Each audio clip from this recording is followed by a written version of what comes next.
Every day, think when you first wake up.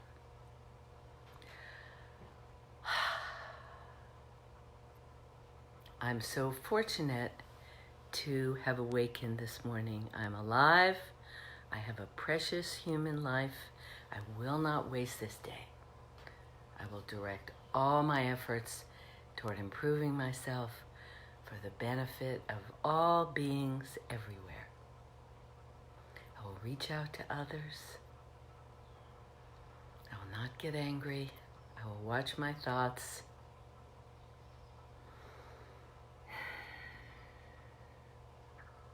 And I will work toward the enlightenment of all beings everywhere.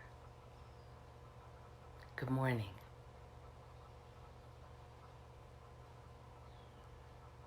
Oh, thank you for reminding me about the mala beads. I forgot all about it. Okay, so since I don't have malas, I'm just going to use my fingers. And I could go rummaging around and look for one, but no worries.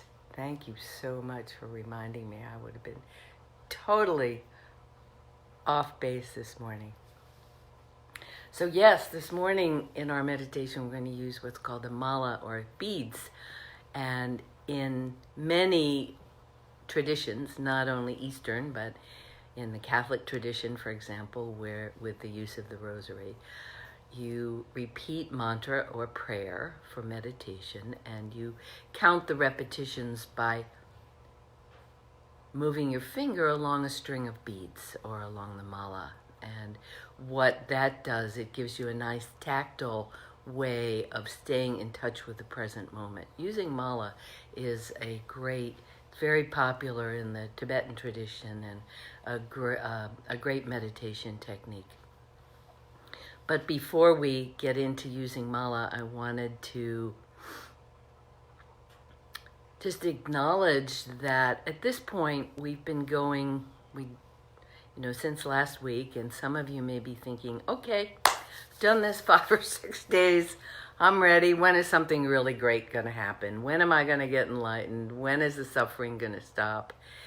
And that's not exactly the way it works. It's like, I've used this metaphor before. It's like training for a marathon. It's a commitment to running the marathon. It's a commitment to seeking freedom in meditation. The whole path of yoga is about letting go of suffering and attaining a state of liberation, but letting go of suffering. And our yoga path from asana to pranayama to pratyahara and on into the inner limbs lays out this path for us that takes us from very baby steps of walking around the block to being able to run a 5K and finally being able to run a marathon. So the commitment is to the practice. Our meditation practice guides us, and when the conditions are right, the mind opens and insight comes. And I guess it takes, if you haven't had an experience of deep insight, then it takes a little bit of faith to continue down the path, knowing that you will become more conscious, more aware, more liberated.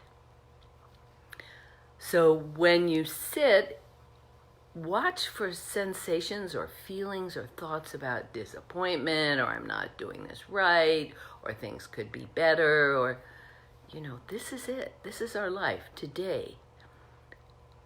And I know that I have said, and we're all saying, we're going to get through this, as if this couple months doesn't count. We're just going to take this and put it aside, and when we get to May, things will be okay again.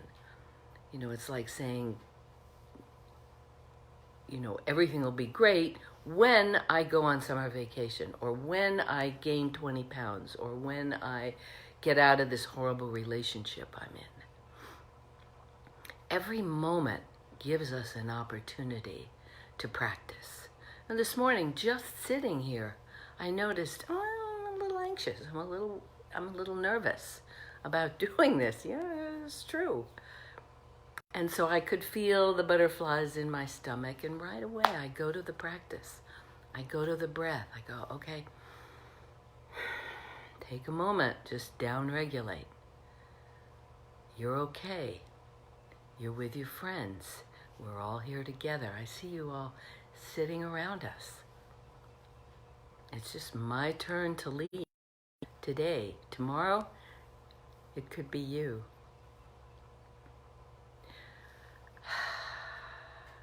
So if you find yourself sitting and waiting for something really fabulous to happen, tell yourself, this moment. There are no better moments, as my buddy John Kabat-Zinn says. There are only moments. And as we go moment to moment to moment, that's what helps us let go of suffering. You know, attention drives transformation. The more we can pay attention, the more we can work to be present, cultivating what in Buddhism is called the paramis, or the 10 qualities of loving kindness, gratitude, equipoise, you know, where you're working all the time to cultivate wholesome thoughts. I was texting with my friend Ernest in San Antonio last evening, and we were talking about how we prefer freedom to suffering, and that yoga gives us a path, gives us a choice. So today I choose freedom, and I'm going to work all day to keep my attention in present time. Whether I'm out back, I'm going to be on my land today, clearing some of the land. And in that moment, in this moment, being with all of you, in the next moment, making tea, just go from moment to moment to moment. Paramahansa Yogananda, a very wise yogi, said, get your attention in present time, and the future will take care of itself. Okay, get out your malas if you have them. If you don't, that's okay. We're just going to sit. Morning, Gina.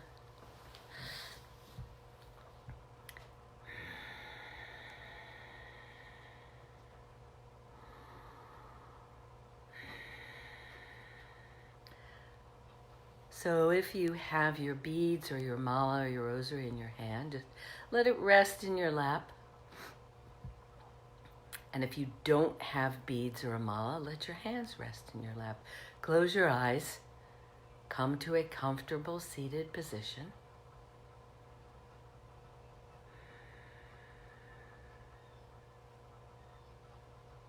And take a moment to feel yourself here. What is the temperature of the air around you? Is it dry or is it humid? Is the sun coming up? Yes. Or is it rainy or snowy or cold? How do your feet feel touching the floor?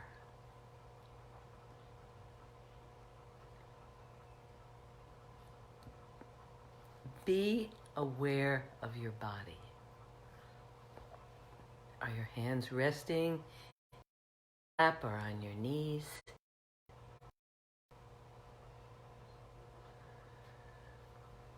How is your heart rate?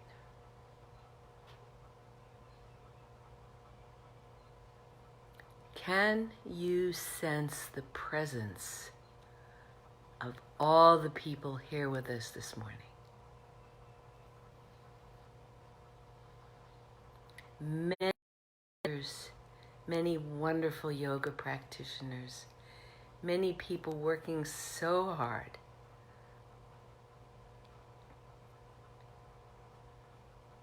today, tomorrow, the next day to help us keep our practices alive and well and active, growing.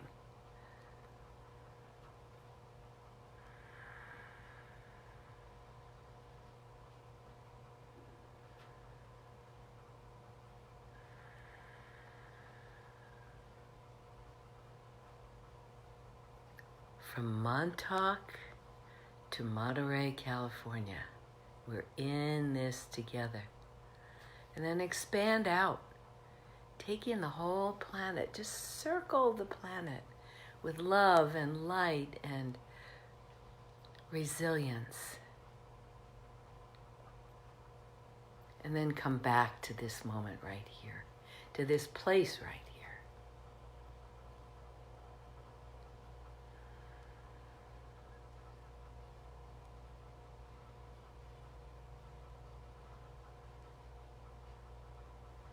And once you've dropped in, let your attention turn to your breath. And if you like, this morning we'll use as our mantra in and out, which is a teaching from the Buddha. Breathing in.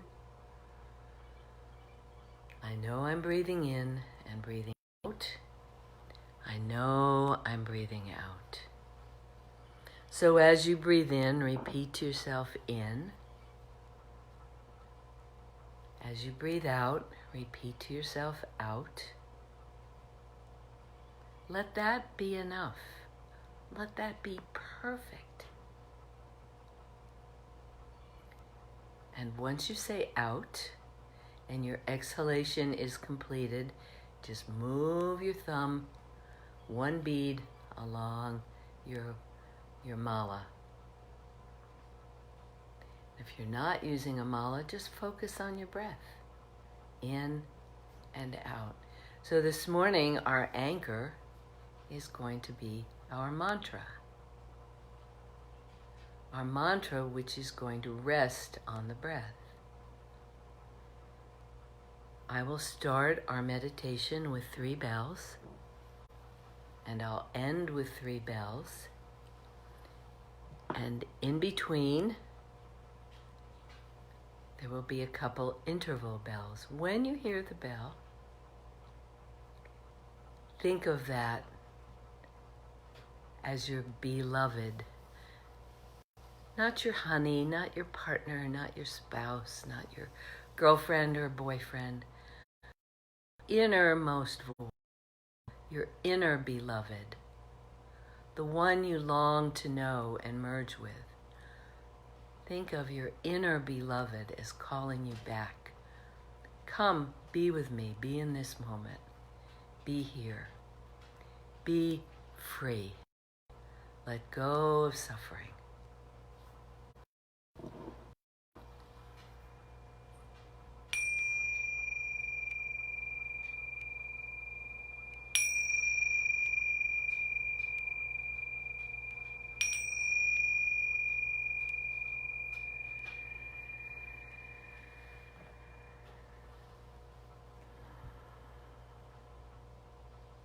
And I always like to take a nice deep breath, and as I exhale, I just let myself dissolve into this moment. Dissolve into the space around me. Dissolve into emptiness. And then just sit back and watch the arising.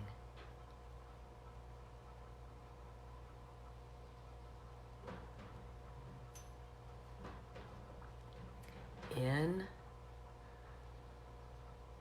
and out.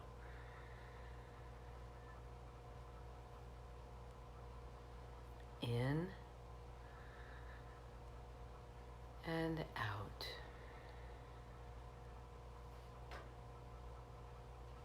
In, out. In, out. In, out. Let your mantra be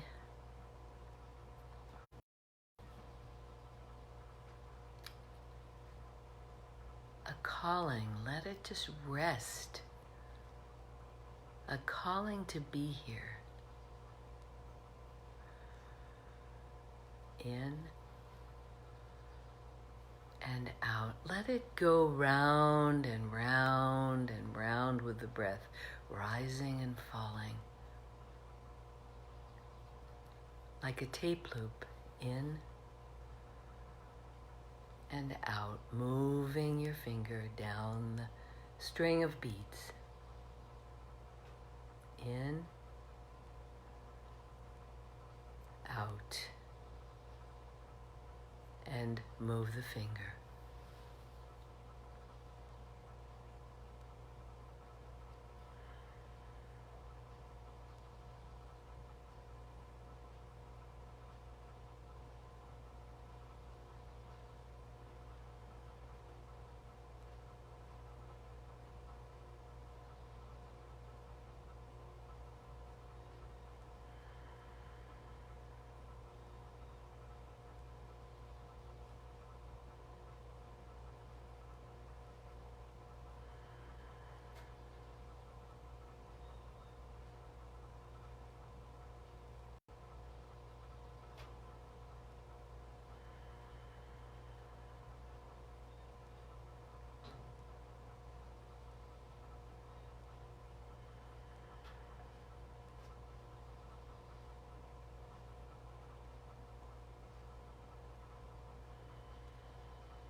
When you're distracted by a sound, just notice.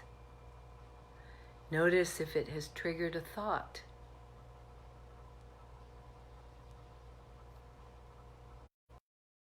Notice that connection. Let sound be just sound. Just sound waves traveling to your ears, not good sounds, not bad sounds, just sound.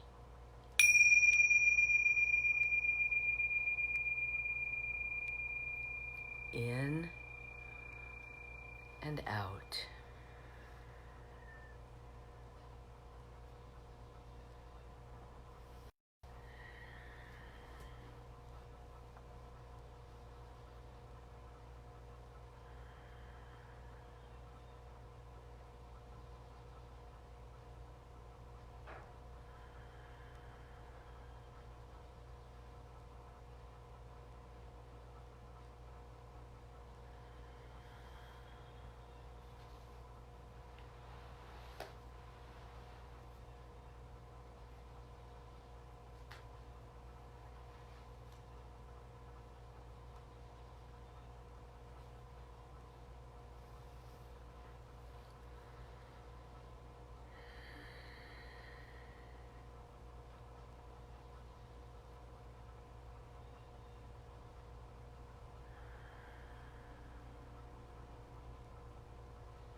If you're distracted by a sensation, something in your body calling your attention away from in and out, just go there. Let go of your mantra for a minute or two and just go there. What kind of a sensation is it? Is it painful or is it pleasurable?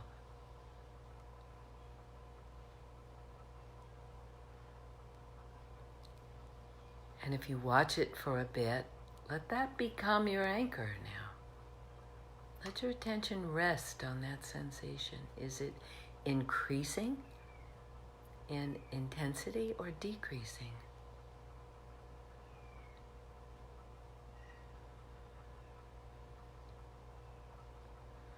If you breathe into it,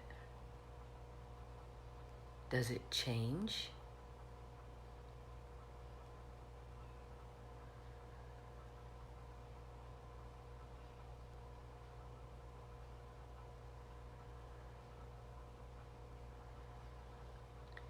It's kind of hard to sit with a very intense, uncomfortable sensation if you're not able to let that dissipate or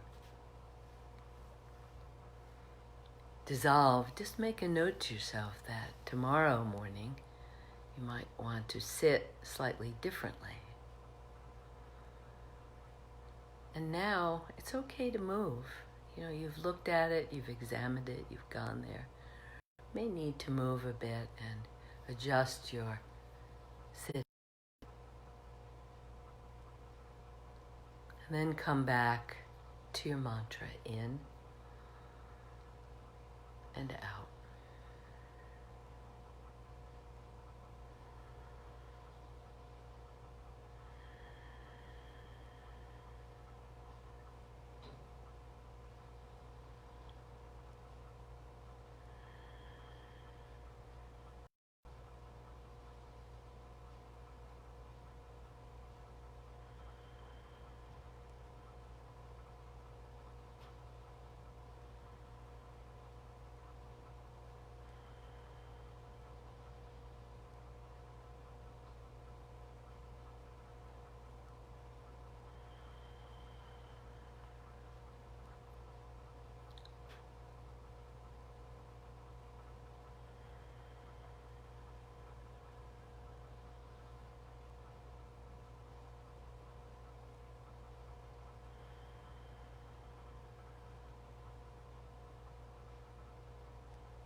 Thinking.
Keeping your eyes closed, sit for a couple more moments.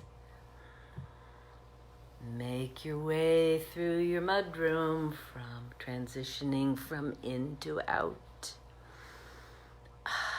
Deepen your breath, you can twist, or stretch. Maybe interlace your fingers and invert them and stretch your arms up over your head. Your eyes are still closed, no peeking. Be aware of the room or the space around you. Integrate yourself into the outside world. And slowly, when you're ready, open your eyes.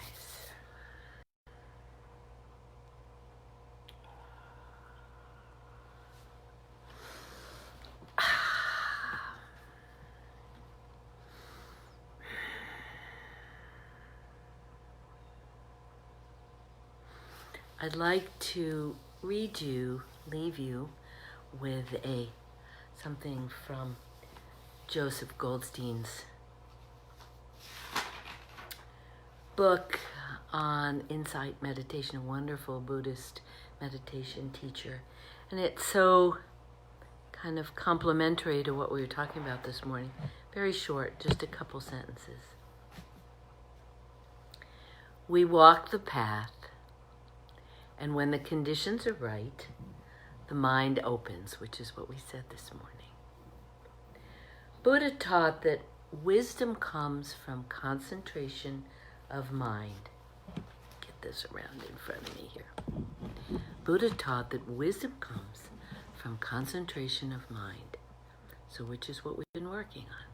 We're learning to train the mind to focus. We develop this steadiness of attention by connecting with the arising object, like the breath, and then sustaining our awareness on it. Wisdom comes from concentration of mind.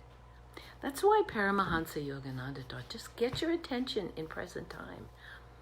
And then the signs about what you're supposed to do next will be there because you'll see them. You'll be aware of the direction your life is supposed to take. Your Dharma will reveal itself.